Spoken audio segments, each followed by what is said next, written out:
Namo Buddhaya, Namo Amitabhaya. Hello everyone. So in the last video we talked about the second noble truth, how there is the cause of suffering, and the cause of suffering is our craving, tanha, our desire, our attachment. Fortunately, the Buddha did not just stop there. The Buddha also told us there is the cessation of suffering and the path that leads to the end of suffering. So in the third noble truth, the Buddha told us that the suffering can be ended through the elimination of craving, of tanha. So if craving is the cause of suffering, of course, through elimination of this craving, it can help us end sufferings. It's very logical. It really makes sense. And remember last time we talked about the craving, the tanha really refers to the craving to unwholesome desires such as sensual pleasures. And in the fourth noble truth, the Buddha talked about there's a path that can lead to the end of suffering. And to most people who practice Buddhism, one will have heard of the Noble Eightfold Path. So today let's discuss the Noble Eightfold Path in detail. So if one examines the Noble Eightfold Path, one would know that Buddhism is actually not negative or pessimistic. Sometimes people think, oh, in Buddhism you can't do anything. It's not really like that. The Buddha did not tell us not to do anything, but rather to do the right thing. And we'll know that when we go through the Noble Eightfold Path. So first, is the right view or the right understanding. For instance, one has the right view of the Four Noble Truths that we just talked about. And also one understands the natural law of karma and how death is not the end. And there is also rebirth or reincarnation after death. So the second is our right intention or right thoughts. So our intentions and thoughts are really important because they're the forerunner of our actions. So here the right intention refers to our renunciation. When it talks about renunciation, it doesn't necessarily mean that you need to run off to a monastery, but really it's more about the renunciation of our craving, of our desire, and also to renounce our ill wills and harmlessness. So these three are the direct opposite of the wrong intentions, which are craving or desire, ill wills, and harmfulness. It's important that we cultivate the right intentions. So with the right understanding, then one should strive to apply one's mind to achieve those goals. And third, it's about the right speech. So the right speech should be easy to understand, and no lying, no abusive speech, no gossips. In life, how often our wrong speech can lead us to suffering and afflictions. So it's important that we practice the right speech. And the fourth is the right actions. So the right actions is about non-killing, non-stealing, and no sexual misconduct. So these are really about basic morality that one should observe. With the wrong actions, it will really lead us to suffering and afflictions. With the right actions, it can help us to reduce or eliminate our sufferings. Even if one is not a Buddhist, one should observe this basic morality.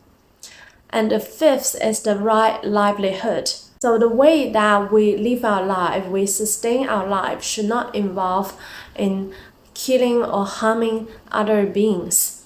And one should not engage in illegal trades and trades of weapons and also things that will harm others' mind, such as liquor and intoxicants. And six is the right effort. To do anything successfully, we need to apply the right effort. So here, the right efforts refers more about how we can guard our sense doors, our sense faculties. Right effort specifically refers to prevent the arising of unwholesome mental states that have not yet arisen, and also to eliminate the unwholesome mental states that have already arisen and try to generate wholesome mental states. And also to try to sustain, to maintain, and to increase the wholesome mental states that have already arisen. So this is called the right effort. And with the right effort, one can arrive at the right mindfulness. So right mindfulness or the right meditation means that we are aware of our mind, aware of what we're thinking and also what we're doing. So it's important that we cultivate mindfulness in our everyday life, to not be absent-minded. When we are absent-minded, when we're not aware of what we're doing or we're thinking, then we'll end up in the wrong actions, wrong speech, and wrong thoughts, which will lead to suffering. So it's important that we cultivate the right mindfulness. And lastly, with the right mindfulness, it can help one to arrive at the right samadhi or right concentration. So samadhi also means enlightenment. And here it refers to have the one-pointedness of the mind, which can give us insight and activate our original wisdom for us to experience peace, tranquility, and equanimity. So these are the Noble Eightfold Paths, which are all about to purify our body, speech, and mind.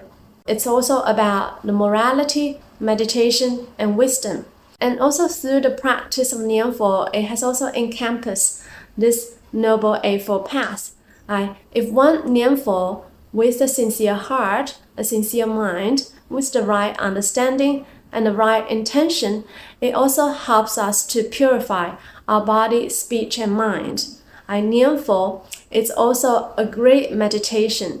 If one practices Nianfo diligently, to repeat the name of Amitabha Buddha repeatedly, one can also arrive at the right samadhi to achieve the one-pointedness of the mind, to keep the pure mindfulness of Amitabha Buddha, which can help us to eliminate all defiled mental states. This is also called the Nianfo Samadhi. So actually, in the practice of Nianfo, it has already encompasses the practices of the Four Noble Truths and the Noble Eightfold Path. And through the practice of the Noble Eightfold Path, one can achieve enlightenment and to liberate from all sufferings in life. Now, of course, this is not so easy. Why this theory may be easy, but it's not so easy for us to actually practice. That's why in the Dharma ending age, Shakyamuni Buddha recommended us to Nianfo and to attain rebirth in Amitabha Buddha's Pure Land. This is the easiest path, which it does not require one to realize Samadhi first. Although you can also realize Samadhi with your self-effort, but to most people this may not be possible to realize enlightenment entirely with their own self-effort. And that's why the Buddha recommended during the Dharma ending age, when the world is so full of desire, attachment, tanha, the easiest path for us is actually to Nianfo and to vow to be born in Amitabha Buddha's Pure Land. In that way, we can transcend the cycle of reincarnation easily and without the need to realize enlightenment first. So this is also called the other power method or the two power method. I know this is a difficult to believe Dharma, but throughout ancient time in China, many people have Nianfo, they have seen Amitabha Buddha and have attained rebirth in his Pure Land. And this we'll discuss more in the near future. Namo Buddhaya, Namo Amitabhaya.